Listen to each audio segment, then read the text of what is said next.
penuh harapan mungkin kali ini bisa tercapai terobosan ya, khususnya di persoalan Palestina, Gaza. Tapi masih ada aspirasi dari wilayah Israel untuk tetap kekeh ya, kukuh pada kemauan tersebut. Kebutuhan dasar ini berubah menjadi barang mewah karena kelangkaan, lonjakan harga, dan distribusi bantuan yang terganggu. Di Gaza Selatan, tenda kini menjadi komoditas penting di pasar yang kacau akibat blokade. Kenaikan harga yang tinggi membuat banyak keluarga kehilangan harapan untuk memperoleh tempat berlindung.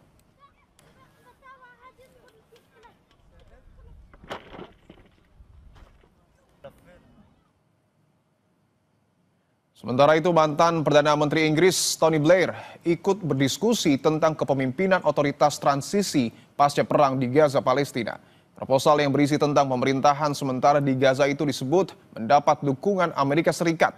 Dilansir oleh BBC, Minggu waktu setempat, proposal yang kabarnya mendapat dukungan dari Gedung Putih itu disebut akan menempatkan Blair sebagai pemimpin otoritas pemerintahan yang didukung oleh PBB dan negara-negara Teluk sebelum menyerahkan kendali Gaza kembali kepada Palestina.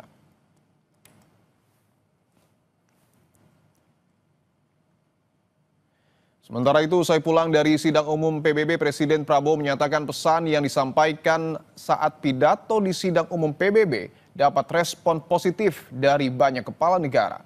Prabowo berharap tercapai terobosan solusi konflik di Gaza. Sebelumnya dalam pidatonya di sidang umum PBB, Prabowo menegaskan dukungan two-state solution atau solusi dua negara untuk menyelesaikan konflik Palestina dan Israel. Pertemuan di PBB sangat produktif. Saya kira juga pesan-pesan yang saya sampaikan dalam sambutan saya di PBB juga diterima dengan positif oleh banyak pemimpin. Saya penuh harapan mungkin kali ini bisa tercapai terobosan ya, khususnya di persoalan Palestina, Gaza. Lalu apa yang bisa dilakukan pemimpin negara-negara pendukung kemerdekaan Palestina untuk menekan Israel? Siapa yang akan memainkan peran kunci untuk mendorong Israel mengakui kemerdekaan Palestina?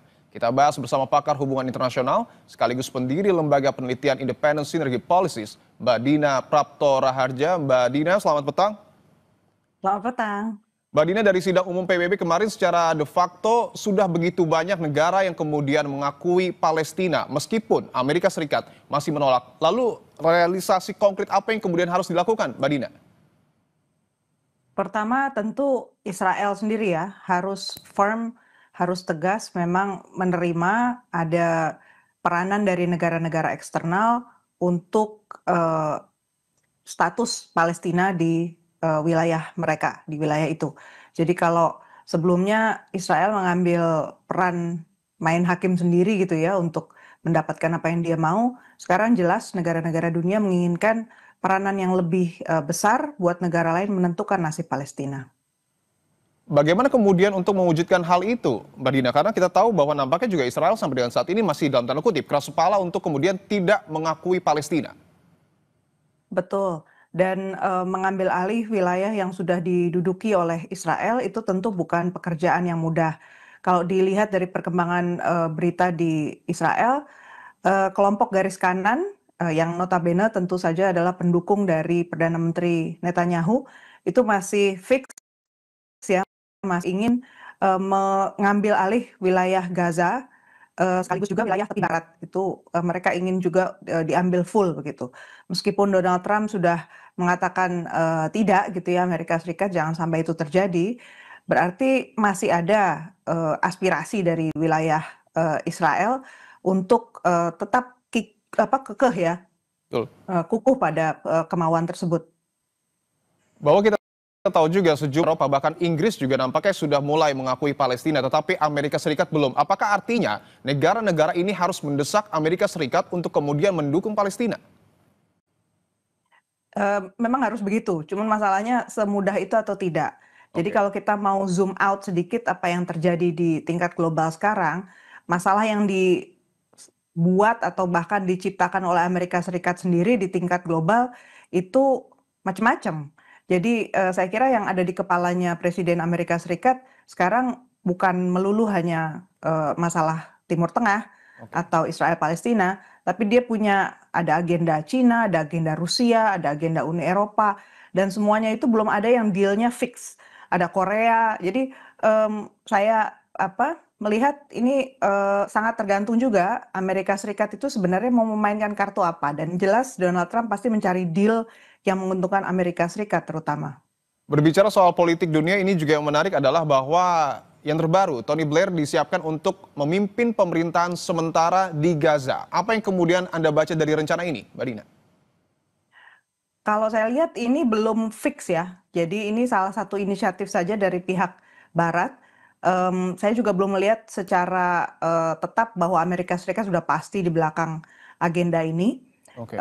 Kalau dilihat dari setting yang ada pun, ini berarti alternatif yang ditawarkan oleh dunia barat dan, beda dengan yang waktu itu diusulkan oleh negara-negara Timur Tengah sendiri.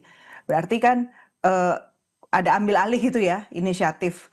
Sebenarnya negara-negara tetangga di Timur Tengah di bulan Maret 2025 itu sudah punya rencana, eee, proses rekonstruksi di Gaza itu, jelas harus melibatkan orang-orang Palestina, Palestinian Authority, dan juga Hamas, dan juga, masyarakat sekitar sana, jadi negara-negara Timur Tengah.